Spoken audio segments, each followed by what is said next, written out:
tardes, ¿qué tal? Bienvenidos a Espacio Abierto. Juan Juncal esta semana pedía a la ministra de Defensa que firmara el acta de ejecución de las fragatas F-110 antes de que haga su visita aquí. El próximo día 21 vendrá a la ciudad naval. De este tema y de otros más hablaremos esta tarde con el diputado del Partido Popular, Juan Juncal. Muy buenas tardes, Juan. Buenas tardes. Bueno, antes de nada y meternos en materia con respecto a la ministra y a estas fragatas, acabamos de terminar el año. ¿Qué valoración harías de este 2018 en Ferrol? ¿Desde qué punto de vista? Más genérico, político y las iniciativas que se han llevado a cabo, lo que se ha conseguido, ¿qué mejoras hemos podido ver? Bueno, el tema parte de lo que vamos a hablar, ¿no? Es decir, en los presupuestos del 18 que aprobó el gobierno del Partido Popular, se plasma un crédito para la construcción, arrancar el programa de las F-110, que yo creo que la situación de Ferrol es un tema clave. Es un tema clave porque, bueno, pues Navantia sigue siendo, por desgracia, pues sigue siendo el núcleo industrial que tenemos en Ferrol. No avanzamos. No avanzamos de forma significativa y eficiente en una reindustrialización que creo que a veces, no sé, ya de tanto tiempo que llevamos trabajando en ese tema y pidiendo ese tema y buscando mejoras en ese área, porque, bueno, desde mi punto de vista, desde el punto de vista del Partido Popular, el tema de la reindustrialización es el problema grave de Ferrol, ¿no? La falta de actividad industrial, la falta de tejido industrial, empresarial, que deriva después pues en los otros problemas económicos sociales que seguimos arrastrando una ciudad en crisis, perdiendo población, etcétera, etcétera, ¿no? Por todos conocidos. Entonces, Navantia es, digamos, el punto crítico, y necesitamos asegurar la carga de trabajo en los próximos años, porque, bueno, pues el mes pasado, hace 2 meses, se puso la quilla del buque que se está construyendo para Australia, el segundo, se votó el primero y se puso la quilla del segundo, y una vez que se acabe ese trabajo, pues no hay ya carga de trabajo. Por lo tanto, necesitábamos un mínimo de carga de trabajo, y ese era el programa de las F-110. El Partido Popular consignó 250 millones para el arranque de ese programa. Hubo la moción de censura, viene un nuevo gobierno, y el nuevo gobierno, bueno, pues en vez de firmar la orden de ejecución a 31 de diciembre, como se había comprometido el presidente del gobierno, bueno, hicieron una modificación del techo de gasto de ese programa, que, bueno, digamos que lo escribieron, porque todos sabíamos que con 250 millones obviamente era el arranque, pero que indudablemente ese programa pues son 5 unidades que obviamente pues no se hacen por 250 millones de euros, ¿no? Y entonces, bueno, se hizo esa modificación, pero no se ha firmado la orden de ejecución, que al final, como aquí hablamos en términos coloquiales en Ferrol, pues significa la firma de esa orden de ejecución, la firma de ese contrato, poder empezar a cortar chapa, es decir, que empiece la construcción del programa, que deje de estar en un simple proyecto y pasar a ser una realidad. Bueno, y eso se ha retrasado, y entonces entendemos, que me parece muy bien que la ministra de Defensa venga a hacer la entrega con motivo de la entrega del BAM para la Armada, pero bueno, un gesto también pues que se firmase en el Consejo de Ministros, que es donde tiene que firmarse acordarse esa orden de ejecución, que lo hiciese antes de venir a Ferrol, y que no venga en una mera visita, que no voy a criticar, que aplaudo, que me parece muy bien, que encantado de que la ministra venga y conozca la realidad in situ de la ciudad, ¿no? Y de las instalaciones y de los instalaciones y problemas que tenemos en la ciudad. Me parece perfecto y positivo, pero que, bueno, porque no sea simplemente una mera visita, y que se comprometiese, ¿no? Porque vuelvo a insistir, ahí es un tema clave, era un tema clave, y además de cara al plan estratégico de Navantia, El programa de las F-110, indudablemente el plan estratégico no se podía llevar a cabo si no había carga de trabajo. Eso se fue solucionando, ya cogiendo carga de trabajo, pues las saudíes, las fragatas saudíes para el sur, las F-110 para Ferrol. Pues bueno, de alguna manera ese problema de carga de trabajo en principio parecía o parece encauzado.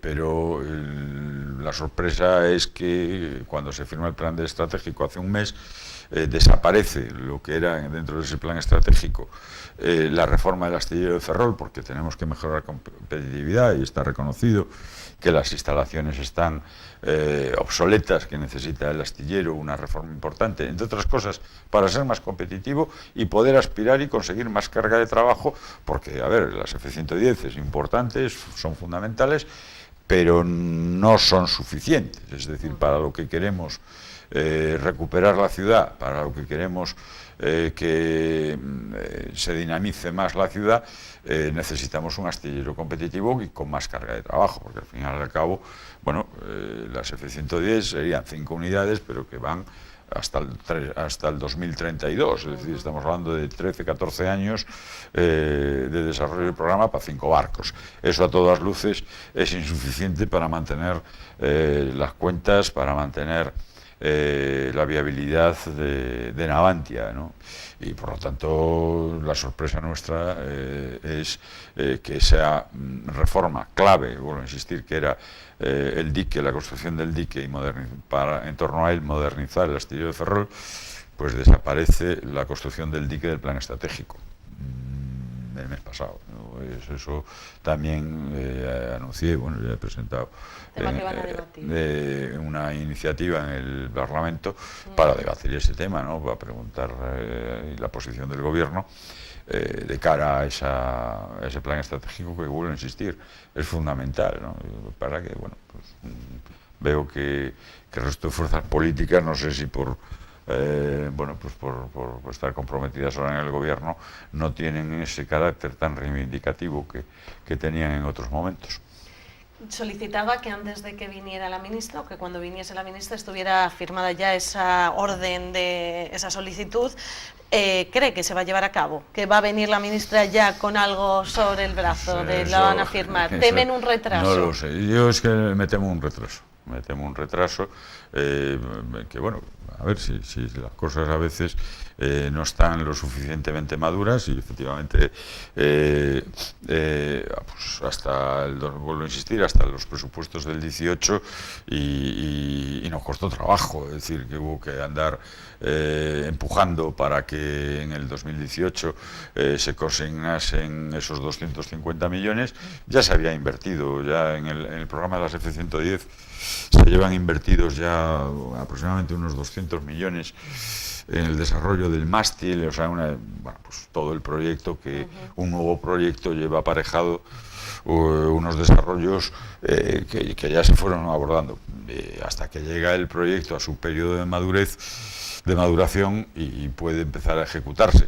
Y a ver, es normal que se puedan producir retrasos, entre otras cosas, pues efectivamente la crisis, todo lo que supuso en defensa, los planes los planes de modernización de armamento, pues tuvieron retrasos, porque indudablemente, si no había para hacer frente a gastos más perentorios, pues, como fue el incremento de las partidas de desempleo, pensiones, etcétera, etcétera. Es decir, en plena crisis, pues no te puedes gastar lo que no tienes en proyectos de armamento, ¿no? Y entonces tuvieron retrasos a lo largo de todos estos años, por motivos económicos, o bien, vuelvo a insistir, también por problemas técnicos de definición del proyecto. Es decir, la Armada encarga a Navantia un proyecto y tiene que definir las características de ese buque. Bueno, pues todo eso hay que encajarlo, ¿no? Hay que encajarlo y que después el barco funcione. Entonces, Bueno, eso lleva unos desarrollos y lleva unos retrasos.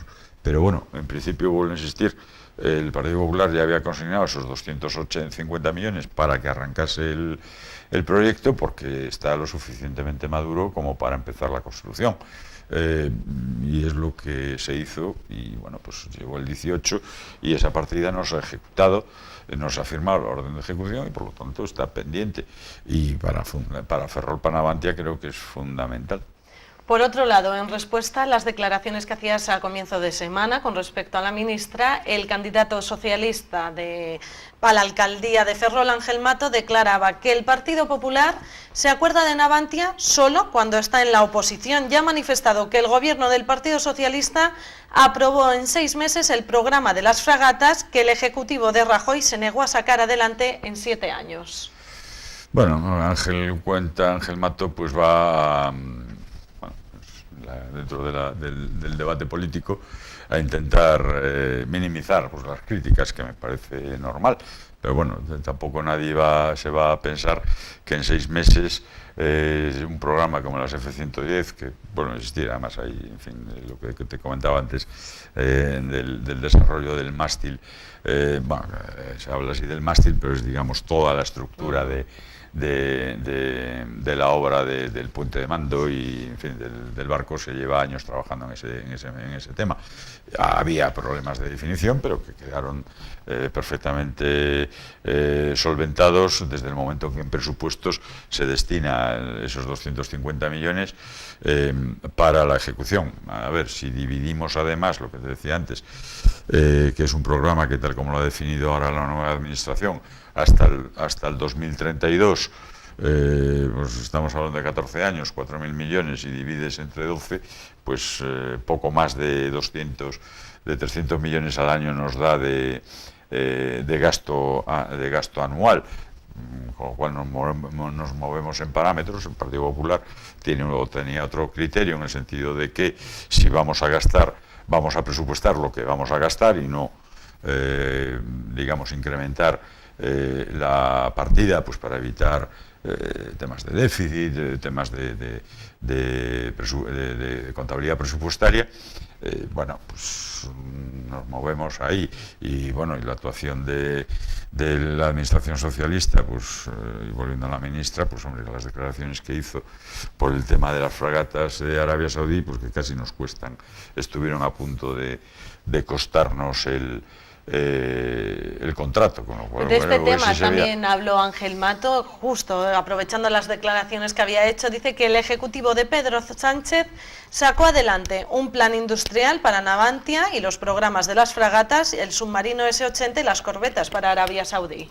Las corbetas mejor no citarlo, porque yo creo que todos recordamos que estuvimos a punto de perder el contrato. El plan estratégico, pues sí, hay que reconocerlo, se firmó el mes pasado, por lo tanto bajo administración socialista, pero vuelvo a insistir, hombre, curiosamente, lo que era el elemento clave de ese plan estratégico para Ferrol, con la reforma del astillero, que se pivotaba todo en la construcción de ese dique que permite pues una mayor competitividad. A mí, bueno, pues gente de Navantia, el anterior presidente y los anteriores presidentes me hablaban de que eso podría suponer una rebaja aproximadamente de un 15% en los costes de construcción de un buque, con lo cual, competitivamente de cara al exterior, porque lo que está claro es que la Armada Española no tiene una demanda de buques que permita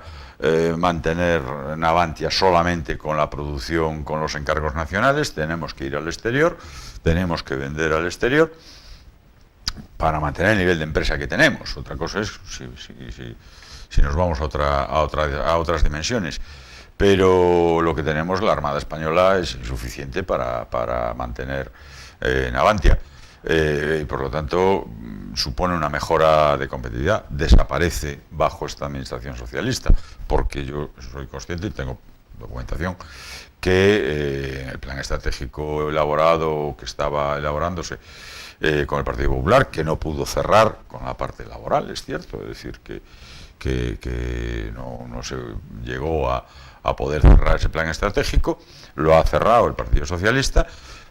pero dando de baja una parte importante. En cuanto al submarino, pues hombre, quiero recordarle al señor Mato pues que en el 2011, cuando el Partido Popular llegó al gobierno en el 12, pues nos encontramos que el submarino no flotaba. O sea, es decir, no, mejor que el señor Mato no se meta por ahí, porque, vamos, se meta, que diga lo que quiera, pero que, bueno, que hay papeles y documentación que cada uno, indudablemente cada administración tiene que responder, cada grupo político tiene que responder y de sus actuaciones, pero en ese aspecto el Partido Popular bueno, pues tiene la conciencia perfectamente tranquila, en el sentido de que se encontró con problemas, que son situaciones que no puedes evitar, generadas por otra, y se intentó solucionar y se solucionó, porque bueno, también indudablemente apuntarse todo el problema la solución del problema del submarino, pues bueno, pues hay que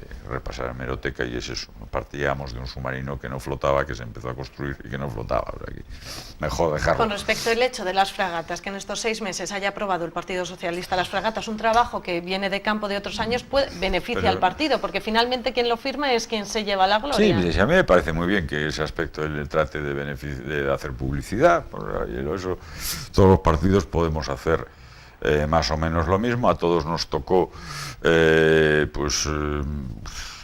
inauguraciones de obras que se habían iniciado en periodos anteriores, y a mí en ese aspecto yo no critico a Mato, pero bueno, el Partido Socialista, que tampoco, una cosa es que vamos, a modo de anécdota, hace cosa de mes y pico, una ley que era yo ponente en el Congreso sobre la ley de secretos empresariales, pues el portavoz del Partido Socialista pues también vino a hacer que ha tenido que venir el gobierno del Partido Socialista para sacar adelante esta ley. Bueno, claro, entonces tenía delante el boletín oficial de las Cortes, que era del 3 de junio, cuando había entrado esa ley, se había redactado, o sea, había entrado en el Congreso.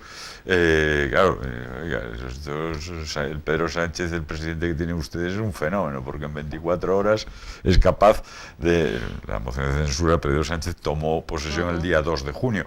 El 3 de junio estaba publicada la ley, y dije, oye, aparte de las tesis, es un fenómeno el presidente, pues vamos a ir lanzados aquí, porque... Bueno, pero bueno, son cosas de la política que yo... A mí lo que me importa, y al Partido Popular lo que le importa, es que los problemas se vayan solucionando y despejando incertidumbres y arreglando la situación, que es para lo que están los gobiernos, ¿no? Para gobernar y sacar adelante los problemas.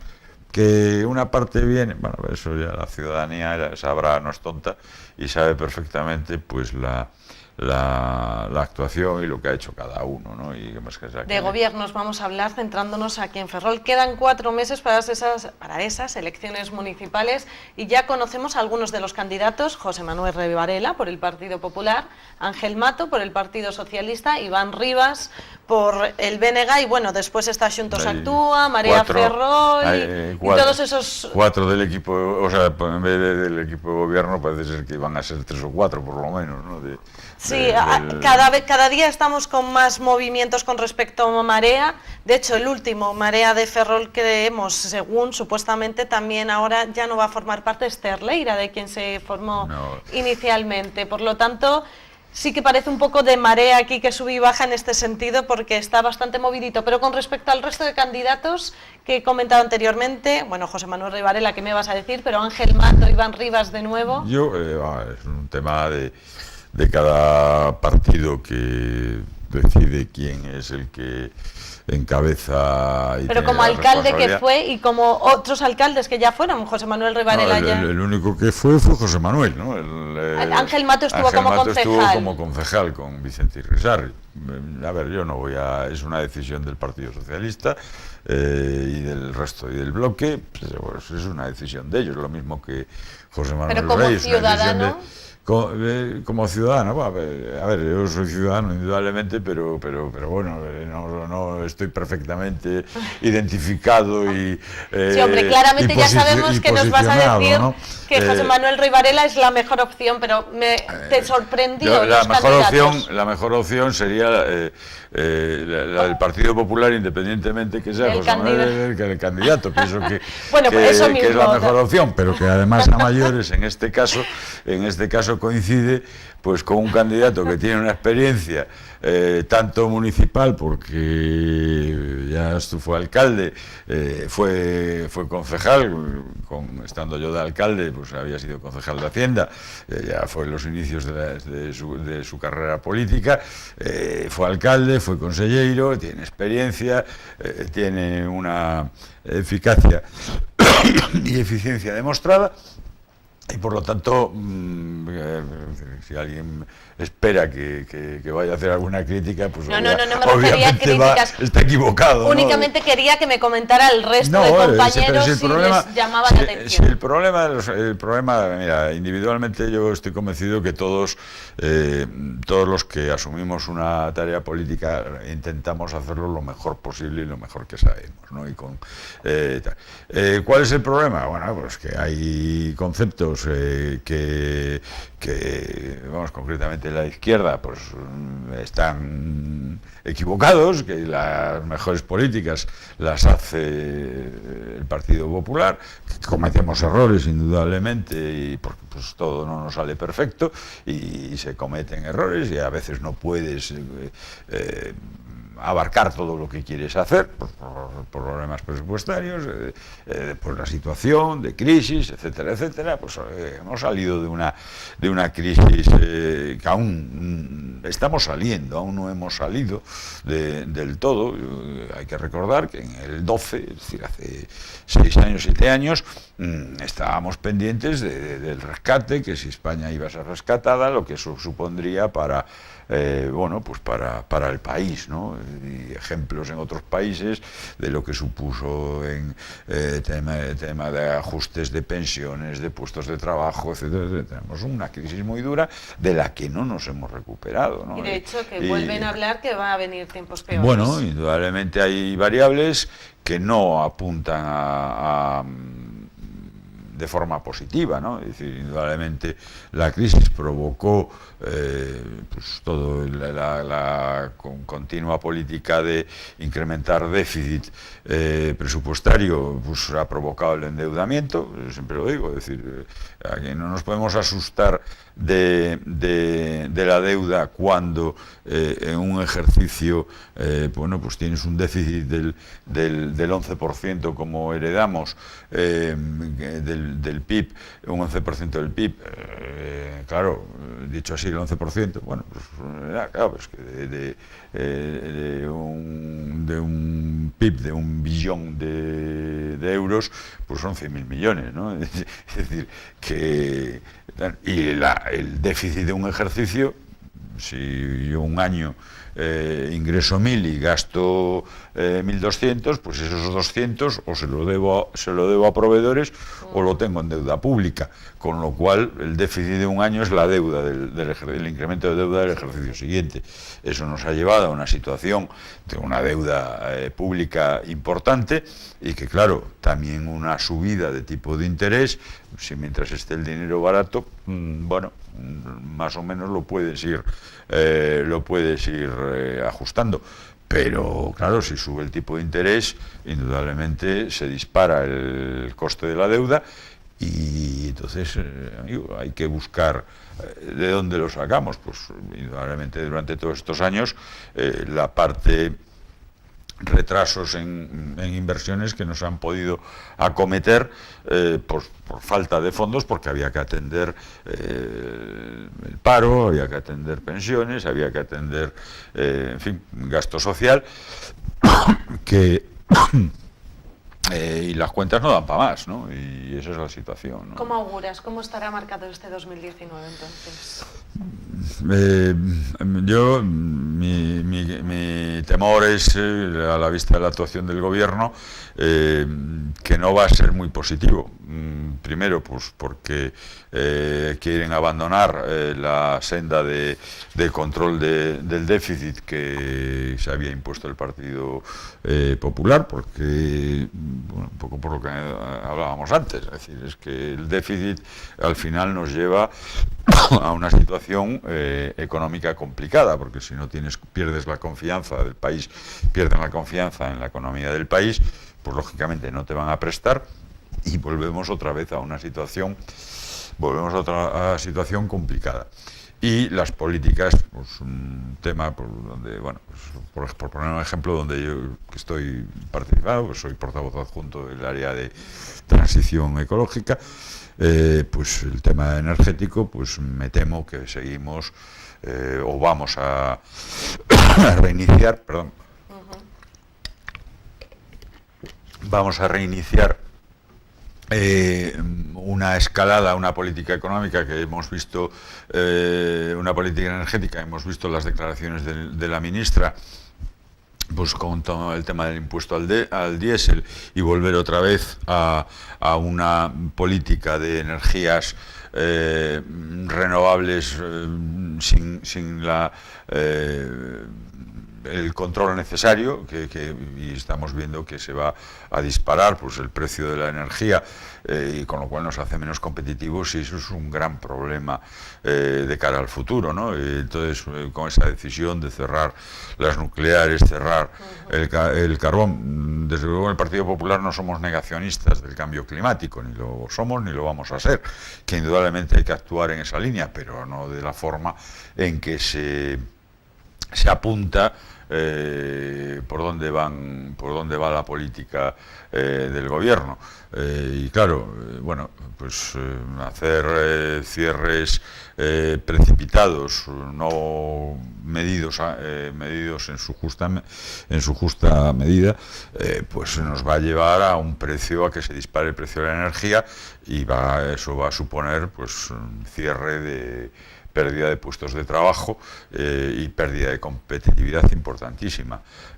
Ayer mismo hicimos una visita a industrias electrointensivas en Asturias, y claro, comentaban el problema, es decir, es que con estos costes, bueno, aquí tenemos digamos, más centrados en La Coruña, pues tenemos el problema de Alcoa en La Coruña, tenemos el problema de Meirama, que tal, en Aspontes finalmente, pero porque la empresa hace una reforma importante, hace inversiones importantes para la captura de los gases y emisión, por lo tanto, dentro de los límites de la Unión Europea, y seguir funcionando, pero claro,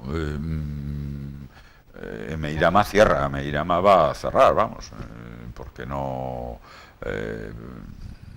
hay, la política del gobierno es de carbón cero, pero bueno, yo el único dato que pongo encima de la mesa es, hombre, España consume 20 millones de toneladas de carbón al año, 20 millones, China 2.200 millones de toneladas. Claro, el problema del carbón, de los gases de efecto invernadero, no es un problema que vaya a solucionar España, si no nos ponemos todos de acuerdo y vemos que, bueno, pues con el tema de la cumbre de París, etcétera, que no, los mayores productores de gases de efecto invernadero, pues no toman las medidas. A mí me parece muy bien, vuelvo a insistir, que el Partido Popular no es negacionista del cambio climático, y que hay que apostar por reducir emisiones, indudablemente, pero hagámoslo de manera paralela al resto de países, y no que nos perjudique de una forma de dar. Es decir, aquí se ha apostado por el cierre también de las nucleares. Francia tiene 52 o 57, no quiero...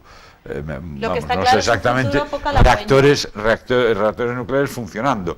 Claro, le vamos a comprar energía a Francia, no sé, salvo que se quiera, como ya dije en alguna comisión, imponer un arancel o una barrera a los electrones que vengan por las líneas de interconexión con Francia. cosa absurda e imposible, pero bueno, me refiero que a veces esas se toman... medidas tendrían que ser en conjunto. Obviamente, ¿no? Es decir, y en el tema de coches, pues exactamente igual. Es decir, que el vehículo eléctrico del futuro vaya por ahí, pues indudablemente nadie lo cuestiona, pero con las declaraciones de la ministra de Energía, pues el sector del automóvil se va a resentir, y eso son indudablemente puestos de trabajo. Tendremos que ir viendo a ver qué va sucediendo, Juan Juncal, tenemos que ir terminando ya. La tecnología tiene que ir avanzando, y en función de eso, una vez que estén solucionando los problemas, pero claro, apostar de esta manera por el cierre de la nuclear, el cierre del carbón, de la manera que está haciendo este gobierno, eso va a suponer tranquilamente un encarecimiento del recibo de la luz para los ciudadanos, para consumo doméstico, y para los industriales de un 30-40%. En resumidas cuentas, va a subir todo lo que tenemos que pagar y nos quedamos con menos puestos de trabajo. Nos podemos encontrar con un serio problema, una crisis muy seria de puestos de trabajo y de costes energéticos. Esperemos que no vaya así las cosas. Esperemos que no esté marcado por eso el 2019. Intentemos esperemos que el gobierno recapacite y no tome las medidas que por lo menos parece que por las declaraciones y las intervenciones de la ministra que haya hecho en el Parlamento, pues que se rectifique esa política. Juan Juncal, muchas gracias por venir esta tarde a Espacio Abierto. A vosotros. Y gracias a todos ustedes. Recordarles que nos pueden seguir en nuestra página web, en las redes sociales o en el propio canal de YouTube. Que tengan muy buena tarde.